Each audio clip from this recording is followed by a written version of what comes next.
বর্তমানের কোনো সত্যকে যাচাই করার জন্য উল্লেখযোগ্য একটি রাস্তা হচ্ছে ইতিহাস দেখা। আমরা যদি ইতিহাসের দিকে তাকাই তাহলে একটি বিষয় স্পষ্টভাবে দেখতে পাই। অনেক ধর্মের শুরুতে আল্লাহর পক্ষ থেকেই মানুষের কাছে এসেছে, নবীর রাসূল প্রেরণের মধ্য দিয়ে, আসমানি গ্রন্থ নাজিল করার মধ্য দিয়ে। কিন্তু সময়ের সাথে সাথে সেগুলো পরিবর্তিত হয়েছে। উদাহরণ হিসাবে খ্রিস্টান ধর্মের কথা বলা যায়।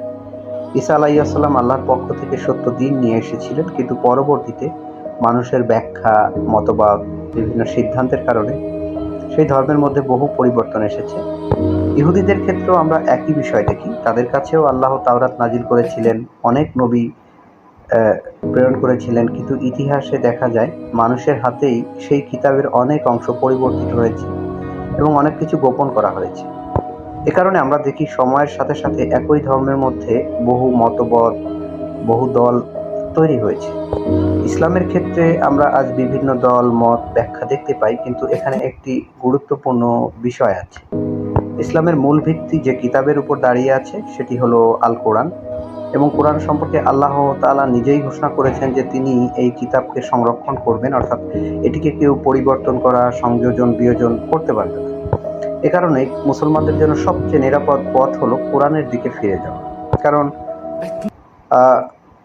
কোরআনে বহু জায়গায় মানুষকে আল্লাহ সতর্ক করেছেন যেন তারা ধর্মের মধ্যে বিভক্ত না হয়, নিজেদের ইচ্ছামতো ধর্মকে পরিবর্তন না করে।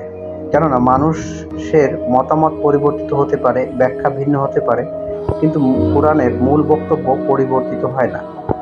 ইতিহাসে আমরা আরেকটা শিক্ষা পাই, যখন মানুষ নিজের স্বার্থ, সংস্কৃতি বা ব্যক্তিগত মতামতকে ধর্মের উপরে স্থান দেয়, সেই ধর্মের মূল শিক্ষা ধীরে ধীরে বিকৃত হয়।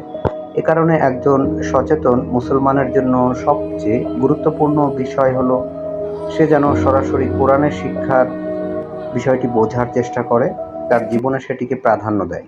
কারণ কোরআন হলো এমন একটি কিতাব যা মানুষের ব্যক্তিগত স্বার্থের জন্য নয়, বরং সত্য পথ দেখানোর জন্য নাজিল হয়েছে। এবং যদি আমরা সত্যি ধর্মের মূল বিষয়টি ধরে রাখতে চাই, তাহলে পবিত্র আল কোরআন হতে পারে আমাদের জন্য সবচেয়ে নির্ভরযোগ্য পথনির্দেশ। আল্লাহ তাআলা আমাদের সকলকে পবিত্র আল কোরআন অধ্যয়ন করার, এর মর্মার্থ উপলব্ধি করার এবং সে অনুযায়ী এটিকে জীবনে প্রয়োগ করার তৌফিক দান করুন। আমিন।